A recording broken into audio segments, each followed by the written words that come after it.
Appreciate it so much. Let's listen here to the President of the United States in his first commencement speech, this one to Liberty University. Thank you very much, everybody. And congratulations to the class of 2017. That's some achievement. This is your day, and you've earned every minute of it. And I'm thrilled to be back at Liberty University. I've been here, this is now my third time, and we love setting records, right? We always set records. We have to set records. We have no choice. It's been a little over a year since I've spoken on your beautiful campus, and so much has changed. Right here, the class of 2017, dressed in cap and gown, graduating to a totally brilliant future. And here I am standing before you as President of the United States. So I'm guessing there are some people here today who thought that either one of those things, either one, would really require major help from God. Do we agree? And we got it.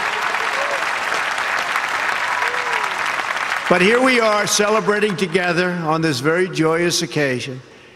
And there is no place in the world I'd rather be to give my first commencement address as president than here with my wonderful friends at Liberty University. And I accepted this invitation a long time ago. I said to Jerry that I'd be there. And when I say something, I mean it.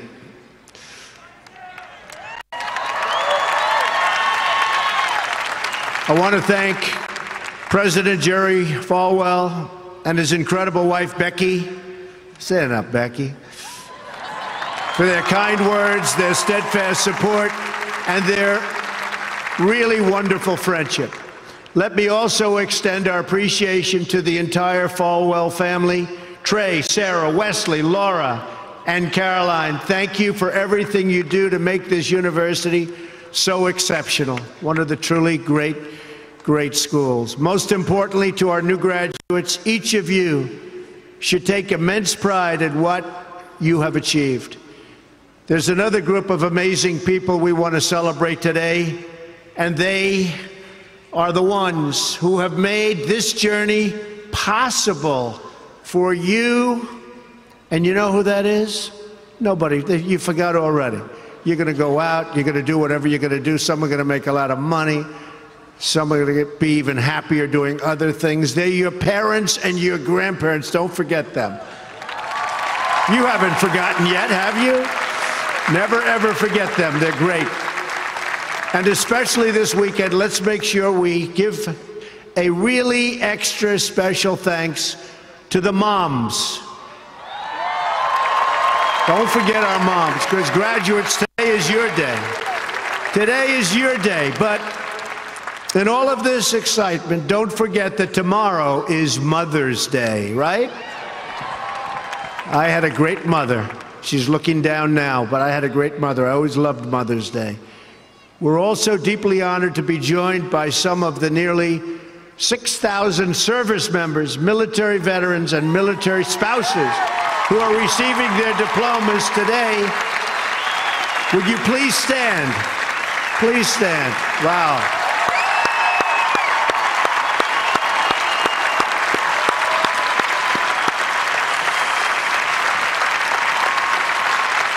That's great. Thank you very much. Great job. We're profoundly grateful to every single one of you who sacrificed to keep us safe and to protect God's precious gift of freedom. It is truly a testament to this university and to the values that you embrace that your graduating class includes so many patriots who have served our country in uniform. Thank you very much.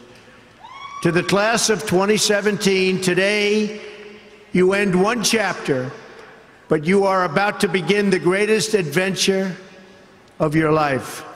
Just think for a moment of how blessed you are to be here today at this great university, living in this amazing country surrounded by people who you love and care about so much, then ask yourself, with all of those blessings and all of the blessings that you've been given, what will you give back to this country and indeed to the world?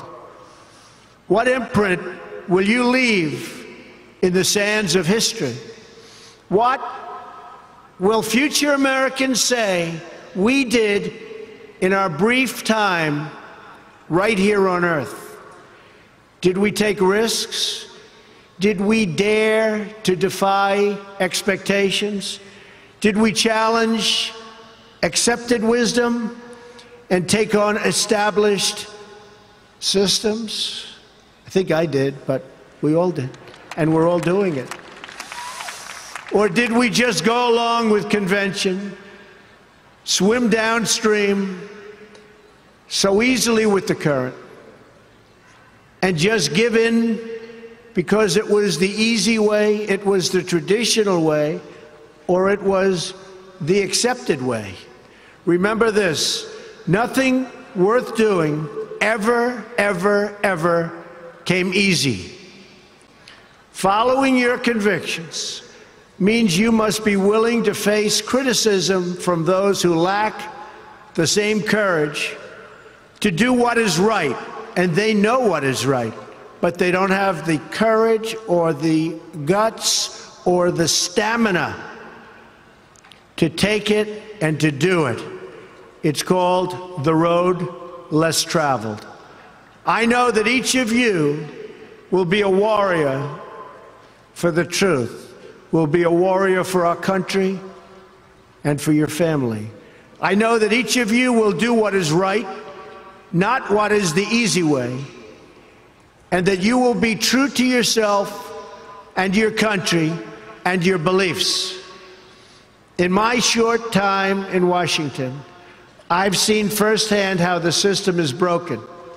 A small group of failed voices who think they know everything and understand everyone want to tell everybody else how to live and what to do and how to think. But you aren't going to let other people tell you what you believe, especially when you know that you're right.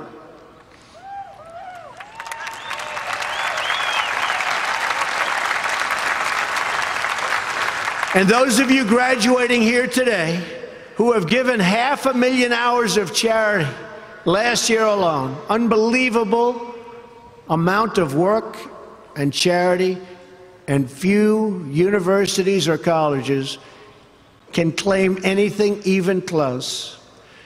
We don't need a lecture from Washington on how to lead our lives. I'm standing here looking at the next generation of American leaders. There may very well be a president or two in our midst. Anybody think they're going to be president? Raise your hand. In your hearts are inscribed the values of service, sacrifice, and devotion. Now you must go forth into the world and turn your hopes and dreams into action. America has always been the land of dreams because America is a nation of true believers. When the Pilgrims landed at Plymouth, they prayed. When the founders wrote the Declaration of Independence, they invoked our Creator for. That is also the story of Liberty University. When I think about the visionary founder of this great institution, Reverend Jerry Falwell Sr., I can only imagine how excited he would be if he could see all of this and all of you today, and how proud he would be of his son and of his family. In just 2 days, we will mark the 10th anniversary of Reverend Falwell's passing. And I used to love watching him on television, hearing him preach. He was a very special man. He would be so proud, not just that what you've achieved, but of the young men and women of character that you've all become. And Jerry, I know your dad is looking down on you right now, and he is proud. He is very proud. So congratulations on a great job, Jerry. Reverend Falwell's life is a testament to the power of faith to change the world, the inspiring legacy that we see all around us in this great stadium. This is a beautiful stadium, and it is packed. I'm so happy about that. I said, how are you going to fill up a place like that? It is packed, Jerry. In this beautiful campus, and in your smiling faces, but it all began with a vision. That vision was of a world-class university for evangelical Christians. And I want to thank you because, boy, did you come out and vote, those of you that are old enough. In other words, your parents. Boy, oh boy, you voted. You voted. No doubt many people told him his vision wasn't possible, and I am sure they continued to say that so long after he started, at the beginning with just 154 students. But the fact is, no one has ever achieved anything significant without a chorus of critics standing on the sidelines explaining why it can't be done. Nothing is easier or more pathetic than being a critic, because they're people that can't get the job done. But the future belongs to the dreamers, not to the critics. The future belongs to the people who follow their heart no matter what the critics say, because they truly believe in their vision. At Liberty, your leaders knew from the very beginning that a strong athletic program would help this campus grow so that this school might transform more lives. That is why a crucial part of Reverend Falwell's vision for making Liberty a world-class institution was having a world-class football team, much like the great teams of Notre Dame. Great school, great place. In fact, Vice President Mike Pence is there today, doing a fabulous job, as he always does.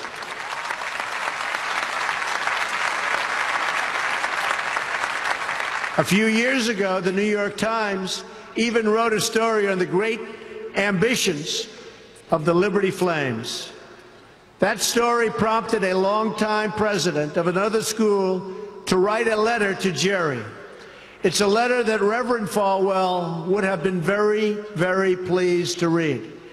Jerry tells me that letter now hangs in the wall in the boardroom of your great university. It came from the late Father Theodore Hesburgh, who was the beloved president of the University of Notre Dame 35 years ago. Like this school's founder, he was a truly kind-hearted man of very, very deep faith. In the letter, Father Hesburgh recalled that Notre Dame's own meteoric rise from a small Midwestern school to a national football powerhouse.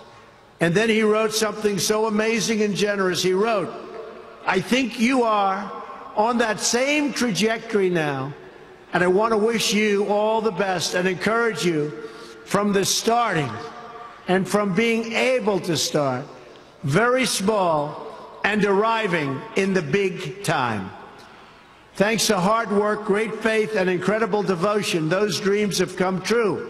As of February of this year, the Liberty Flames are playing in the FBS, the highest level of competition in NCAA football." Don't clap. That could be tough. Don't clap. That could be tough. I'm a little worried. I don't want to look at some of those scores here. Jerry, are you sure you know what you're doing here? Those other players are big and fast and strong, but I have a feeling you're going to do very well, right? From the most humble roots, you've become a powerhouse in both education and sports.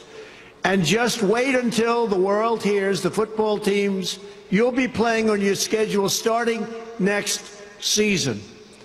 President Falwell gave me a list of some of those schools, the ones you're going to be playing 2018. Would you like me to read the names? Just came out. Would you like to hear them? I'm a little bit concerned.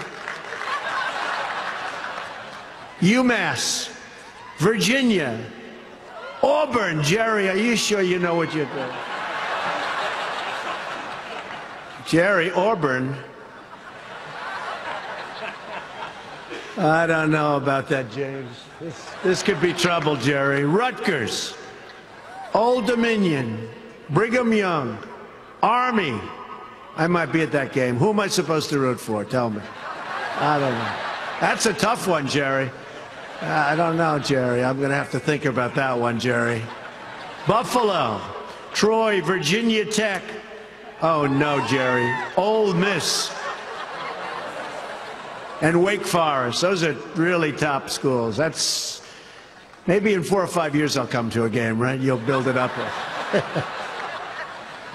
Well, good luck. The success of your athletic program arriving on the big stage should be a reminder to every new graduate of just what you can achieve when you start small, pursue a big vision, and never, ever quit. You never quit. If I give you one message to hold in your hearts today, it's this: never, ever give up. There'll be times in your life you'll want to quit, you'll want to go home. You'll want to go home perhaps to that wonderful mother that's sitting back there watching you and say, Mom, I can't do it.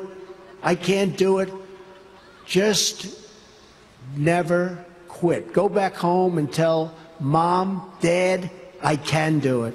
I can do it. I will do it. You're going to be successful. I've seen so many brilliant people. They gave up in life. They were totally brilliant. They were top of their class. They were the best students. They were the best of everything. They gave up. I've seen others who really didn't have that talent or that ability, and they're among the most successful people today in the world because they never quit and they never gave up. So just remember that. Never stop fighting for what you believe in and for the people who care about you. Carry yourself with dignity and pride. Demand the best from yourself, and be totally unafraid to challenge entrenched interests and failed power structures. Does that sound familiar, by the way? The more people tell you it's not possible, that it can't be done, the more you should be absolutely determined to prove them wrong. Treat the word impossible as nothing more than motivation. Relish the opportunity to be an outsider. Embrace that label. Being an outsider is fine. Embrace the label, because it's the outsiders who change the world and who make a real and lasting difference. The more that a broken system tells you that you're wrong, the more certain you should be that you must keep pushing ahead. You must keep pushing forward. And always have the courage to be yourself. Most importantly, you have to do what you love. You have to do what you love. I've seen so many people, they're forced through lots of reasons, sometimes including family, to go down a path that they don't want to go down, to go down a path that leads them to something that they don't love, that they don't enjoy. You have to do what you love, or you most likely won't be very successful at it. So do what you love. I want to recognize a friend who is here with us today, who can serve as an inspiration to us all. Someone who doesn't know the meaning of the word quit. Real champion. A true champion, both on the field, off the field. He's a Hall of Fame quarterback for the Buffalo Bills, really a good friend of mine, an amazing guy, Jim Kelly. Where's Jim? He's here someplace. Where's Jim? Stand up, Jim. What a great man. Jim Kelly. He was tough.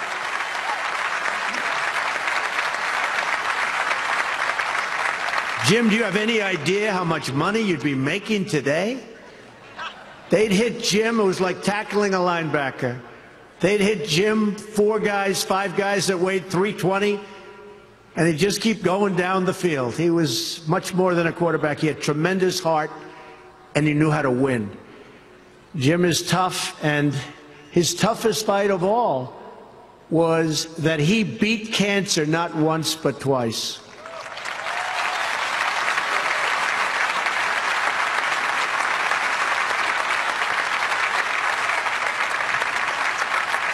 And I saw him and his incredible wife as they were in a very low moment. Jill, very, very low moment.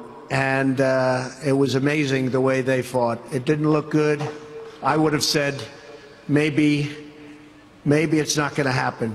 But there was always that hope because of Jim and Jim's heart. But I want to just say it's great to have you here today, Jim, and these people are big, big fans. And if you could get a young version of Jim Kelly, you'll be beating a lot of teams, Jerry. So, interestingly, though, I said, I wonder what Jim's doing here. His daughter, Erin, crosses the goal line to you and today with you. So, Erin, stand up. Where are you, Erin? Where is Erin? Congratulations, Erin. Congratulations. Graduating from Liberty. Great choice. Thank you. Liberty University is a place where they really have true champions. And you have a simple creed that you live by, to be really champions for Christ. Whether you're called to be a missionary overseas, to shepherd a church, or to be a leader in your community, you are living witness of the gospel message of faith, hope, and love. And I must tell you, I am so proud as your president to have helped you along over the past short period of time. I said I was going to do it, and Jerry, I did it. And a lot of people are very happy with what's taken place, especially last week. We did some very important signings. Right, James? Very important signings. America is better when people put their faith into action. As long as I am your president, no one is ever going to stop you from practicing your faith or from preaching what's in your heart.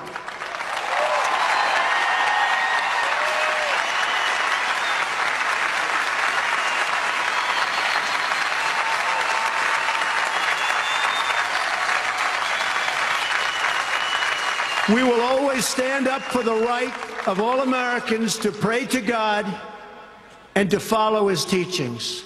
America is beginning a new chapter. Today, each of you begins a new chapter as well. When your story goes from here, it will be defined by your vision, your perseverance, and your grit.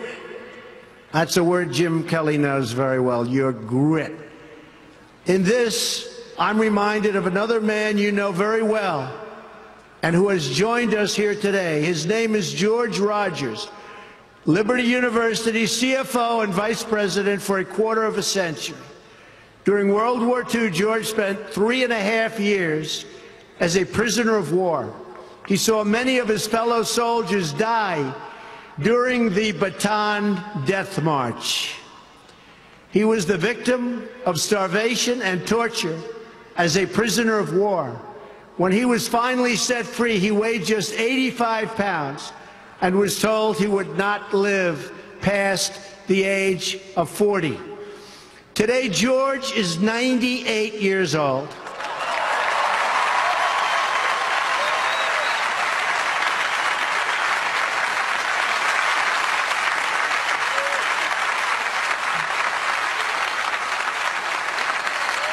Great.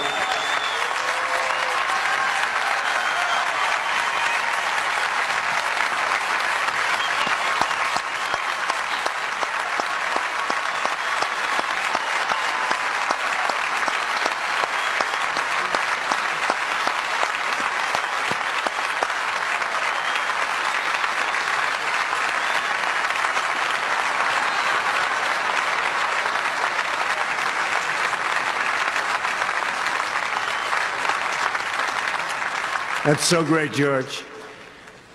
If anyone ever had reason to quit, to give in to the bitterness and anger that we all face at some point, to lose hope in God's vision for his life, it was indeed George Rogers. But that's not what he did. He stood up for his country. He stood up for his community. He stood up for his family. And he defended civilization against a tide of barbarity. The kind of barbarity we're seeing today and we've been witnessing over the last number of years. And I just want to tell you, as your president, we are doing very, very well in countering it. So you just hang in there. Things are going along very, very well. You'll be hearing a lot about it next week from our generals. Things are going along very, very well. Through it all, he kept his faith in God, even in the darkest depths of despair. Like so many others of his generation, George came home to a nation full of optimism and pride and began to live out the American dream. He started a family. He discovered God's plan for him and pursued that vision with all his might, pouring his passion into a tiny college in a place called Lynchburg, Virginia. Did you ever hear of that? Lynchburg? We love it. Do you like it? We like it, right? I flew over it a little while ago. It's amazing, actually. What started as a dream with a few good friends, he helped shepherd into the largest Christian university in the world. Just look at this amazing, soaring, growing campus, and I've been watching it grow because I've been a friend of Liberty for a long time now, Jerry. It's been a long time. Thanks in great part to George's financial stewardship. Hundreds of thousands of young hearts and souls have been enriched at Liberty and inspired by the Spirit of God. George, we thank you and we salute you, and you just stay healthy for a long time, George. Thank you.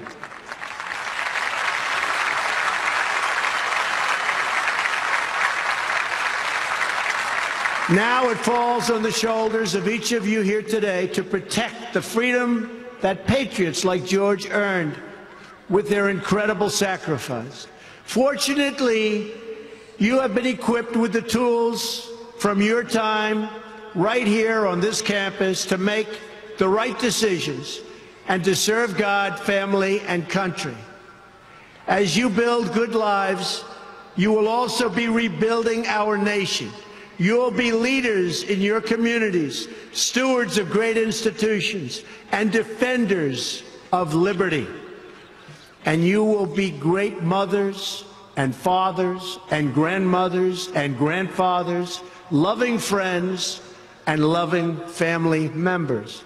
You will build a future where we have the courage to chase our dreams no matter what the cynics and the doubters have to say. You will have the confidence to speak the hopes in your hearts and to express the love that stirs your souls. And you will have the faith to replace a broken establishment with a government that serves and protects the people.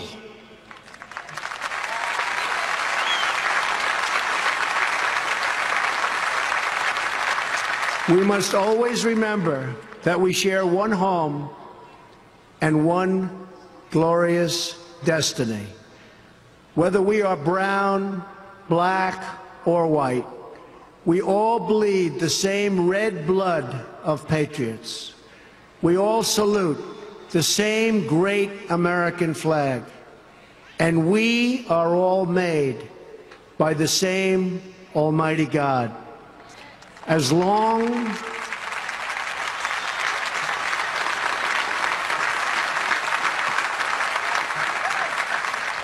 as you remember what you have learned here at Liberty, as long as you have pride in your beliefs, courage in your convictions, and faith in your God, then you will not fail.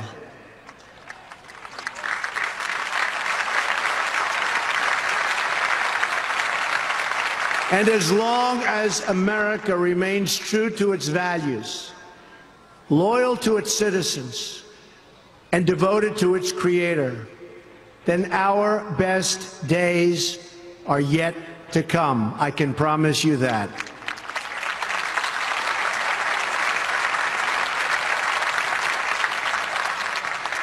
This has been an exceptional morning.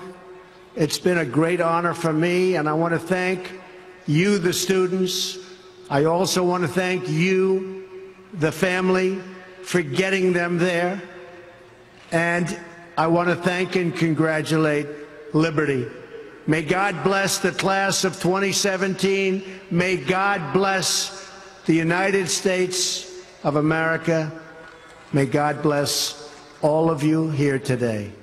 Thank you very much. Thank you. All right, President Donald Trump there at Liberty University, his first commencement as a sitting president, with a variety of messages there out of Lynchburg, Virginia. Everything from talking about loyalty to citizens and its creator. Our best days are yet to come.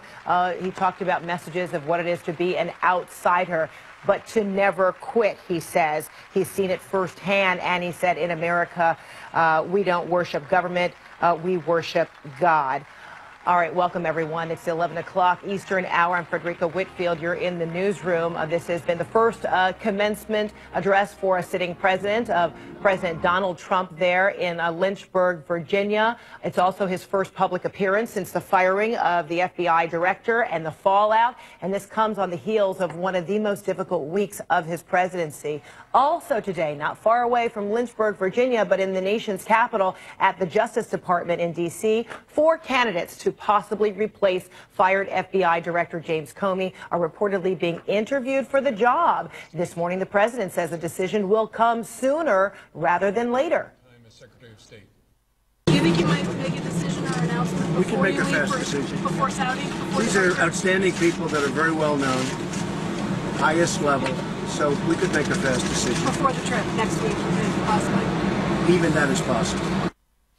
All right, let's bring in CNN's Ryan Nobles, who's live there at Liberty University, packed house there in Lynchburg. The commencement's still going on, but the president just wrapping up his address. So, Ryan, quite the variety of messages. This president trying to sound very inspirational there from the podium. Yeah, Frederica, and you kind of mentioned it. I think the thing I was most struck by is how the president tried to connect himself to the students here at Liberty by describing them both as outsiders. This is an unabashedly evangelical Christian university.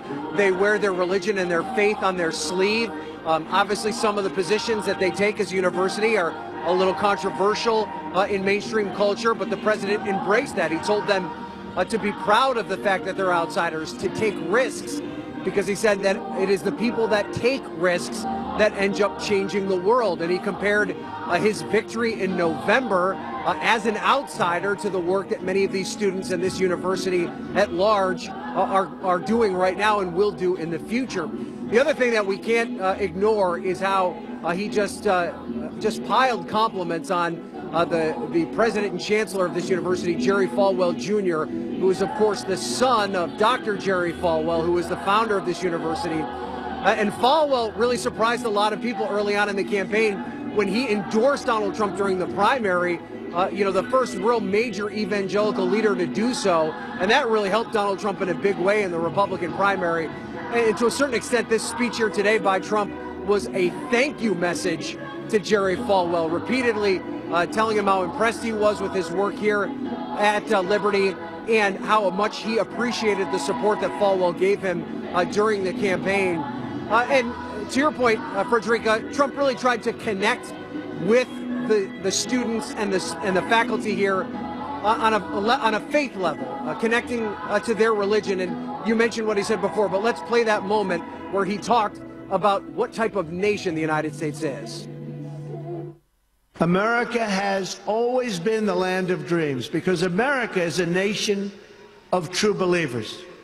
When the Pilgrims landed at Plymouth, they prayed. when the founders wrote the Declaration of Independence, they invoked our Creator 4 times.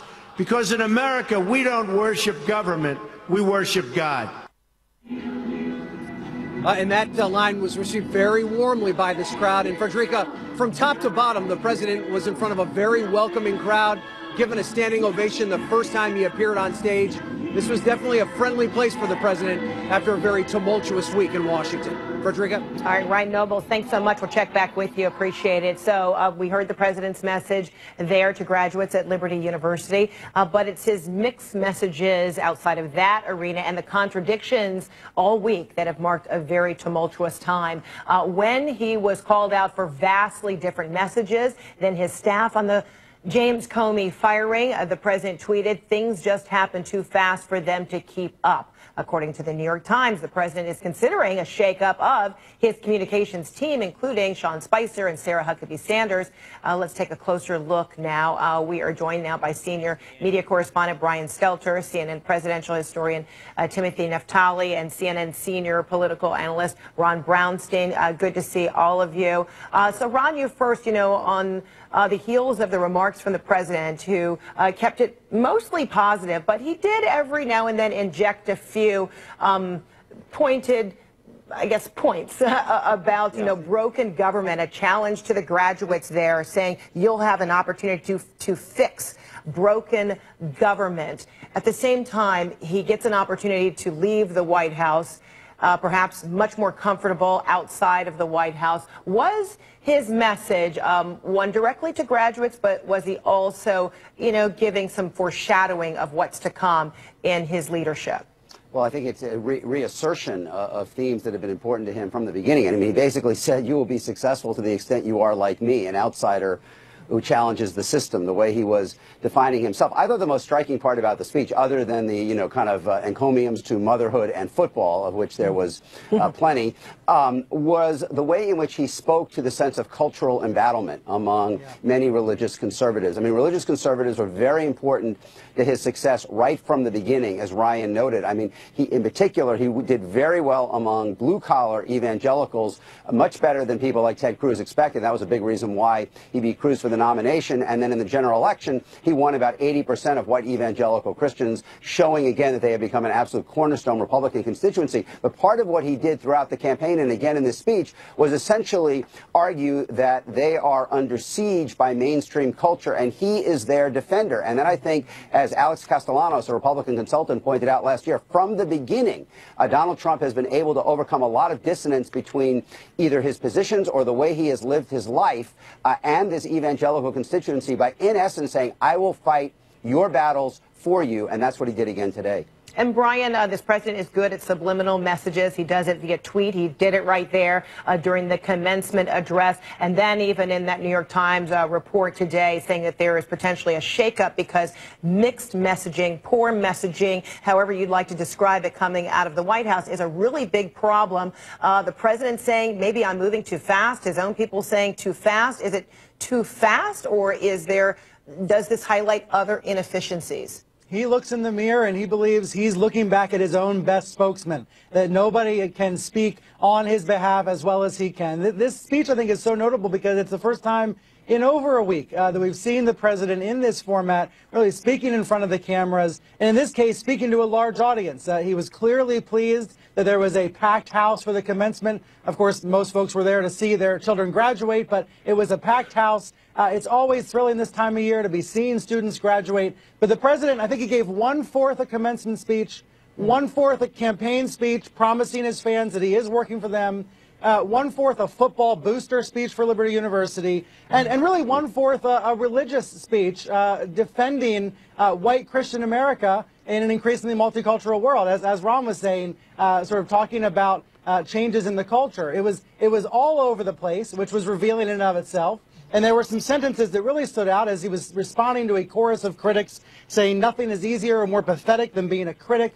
These are the words of a man who's been watching a lot of television this week, who's been fed up at the criticism, the accurate criticism of his decision to fire Comey, and frustrated by his own spokespeople, thus the reports that he's thinking about a shakeup.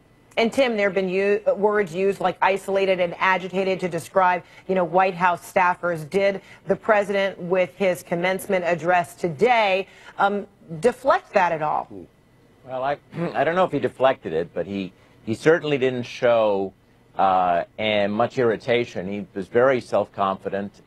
He's basically sending the signal, I'm doing what I need to do. I'm on top of my game. It was a remarkable speech. There was Trumpian boasts, Nixonian defensive-ness, and Reagan-esque optimism all wrapped up into one package. It was also, as Brian mentioned, it's a much more religious speech than we tend to hear from the president. It made it a very unusual speech from him. It was also a commencement speech, and it was good to hear him thank parents. There had to be an element of it as an academic, part of this speech had to be directed at those graduates, and that was there too. A very interesting performance, and not the performance of somebody who at least outwardly, seems rattled by the week of disarray in Washington. He said the more a broken system tells you you're wrong, the more certain you must be that you must keep pushing ahead. This was against elites. It was against Washington. It was hard not to read those quotes as being a response to people who were saying that he was wrong to fire Comey. He's calling and that's where I see kind of that that's why I see sort of a foreshadowing in some of what he was saying. And then Ron, just prior to taking to the stage there for his commencement address, he told reporters, he's going to make a decision very fast as it relates to a replacement for James Comey, and even that is at issue now in terms of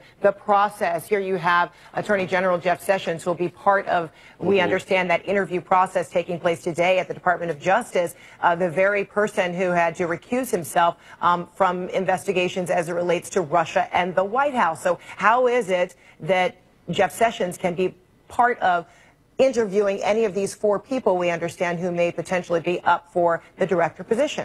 And I think, look, there have been very pointed questions raised even more about Attorney General Sessions' involvement in the decision to dismiss the director Comey, because that seems to more directly infringe on his pledge of recusal from anything to do with the Russia investigation, particularly now that the president has acknowledged, rather remarkably in his interview with NBC, that that was on his mind when he made the decision. So you do have questions being raised by both legal scholars and some Democratic senators and House members about whether Attorney General Sessions has, in fact, violated his recusal pledge and what the consequences should be if so. And can I just go back real quick to Brian's point? Because you really do see the floor under President Trump, the political floor under him, both because we're becoming more secular and more diverse. In the last few years, for the first time in American history, white Christians are now less than a majority of the country. That is something new in American history. And among many, particularly those who are politically conservative, there is a sense of embattlement around that inexorable demographic change that the president, I think, has been very skillful from the beginning at speaking to people who feel culturally, demographically, and economically displaced. They feel he is their voice, and regardless of the other controversies swirling around him, that fact remains true, and that's what I think holds a floor underneath him, despite the controversies that continue to grow in every direction. All right, we've got so much more to talk about. We'll have you all back. Thank you so much for now.